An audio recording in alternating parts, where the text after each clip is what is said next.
బీహార్లో ఎన్డీఏ కూటమిని ఓడించడానికి కాంగ్రెస్, ఆర్జేడీ మరికొన్ని పార్టీలు కలిశాయి. అంతా బాగానే ఉంది. రాహుల్ గాంధీ ఓట్ అధికారిక యాత్ర చేపట్టిన తర్వాత మంచి స్పందన వచ్చింది. అయితే దీని క్రెడిట్ అంతా కూడా రాహుల్ గాంధీకే వెళ్లిపోయింది. ఇందులో తేజస్వి యాదవ్ కూడా పాల్గొన్నాడు. కానీ ఈ క్రెడిట్ అంతా కాంగ్రెస్ కి వెళ్లిపోయింది. కాంగ్రెస్ కార్యకర్తల్లోనే ఉత్తేజం వచ్చింది. ఆర్జేడీ కార్యకర్తలు నిత్తేజమైపోయారు. పైగా ఈ సీట్ల సర్దుబాటు విషయంలో మళ్ళీ ఇప్పుడు కాంగ్రెస్ పై చేయి సాధించే అవకాశాలు కూడా కనిపిస్తున్నాయి. దీనికి తోడు రాహుల్ గాంధీ ఎక్కడా కూడా ముఖ్యమంత్రి క్యాండిడేట్ తేజస్వి యాదవే అని చెప్పలేదు. దానికి తోడు బీహార్ కాంగ్రెస్ ఇన్ఛార్జ్ గా ఉన్నటువంటి కృష్ణ ఢిల్లీలో ఉన్నటువంటి ప్రధాన కార్యాలయంలో మాట్లాడుతూ ఎన్నికల తర్వాత ఎవరు ముఖ్యమంత్రి అనేది రెండు అధిష్టానాలు మాట్లాడుకుంటాయి. అంటే ఇటు కాంగ్రెస్ అటు ఆర్జేడీ మాట్లాడుకుంటాయి.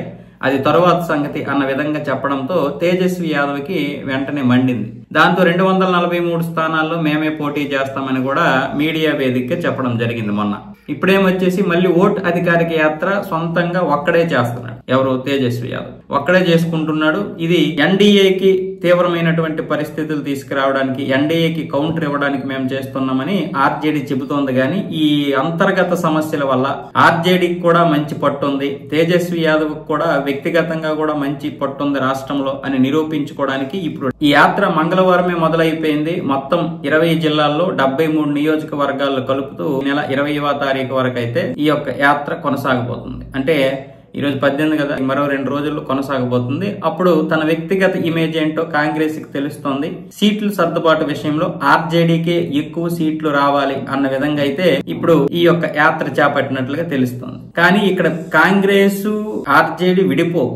అంటే ఎందుకు విడిపోవంటే ఓట్లు చీలిపోతాయి. ఇక్కడ విడిపోతే వీళ్ళు ఇక బీజేపీకి పువ్వుల్లో పెట్టిచ్చేసినట్లే అధికారాన్ని. కాబట్టి విడిపోరు. కాకపోతే అంతర్గతంగా మాత్రం చాలా కొట్లాటలు జరుగుతాయి. సీట్ల విషయంలో ఎక్కువ సీట్ల కోసం ఇప్పుడు ఆర్జేడీ ప్రయత్నాలు చేస్తుంది. కానీ కాంగ్రెస్ ఏమంటుందంటే కాంగ్రెస్ వల్లే ఇప్పుడు ఇక్కడ మంచి పట్టుంది, కాంగ్రెస్ కే మంచి బొజ్జు ఉంది, కాబట్టి మీరు అనవసరంగా వాటం పాలు అవ్వకండి అంటూ ఇప్పుడు కాంగ్రెస్ కూడా ఎక్కువ సీట్ల కోసం, అంటే 140 స్థానాలకి కేవలం కాంగ్రెసే పోటీ పడుతుంది. ఇంకా కొంతమంది అయితే ఆ 140 స్థానాలు ఏం సరిపోతాయి అంటున్నారు కాంగ్రెస్. ఇప్పుడు అందుకే కాంగ్రెస్ ఏం చేస్తుంది, ఈ నెల 24వ తారీఖున మొత్తం 3 రాష్ట్రాల సీఎంలు, అంటే కాంగ్రెస్ అధికారంలో ఉన్నటువంటి 3 రాష్ట్రాల సీఎంలతో సిడబ్ల్యూసి కాంగ్రెస్ వర్కింగ్ కమిటీ ఏర్పాటు చేసింది పాట్నాలో.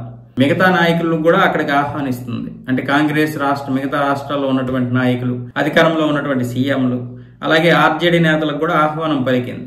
ఒకవేళ వాళ్ళు వచ్చినా రాకపోయినా కాంగ్రెస్ సత్తా ఏంటి అనేది చూపించడానికి ఇప్పుడు రాహుల్ గాంధీ ఈ ప్లాన్ చేశాడు.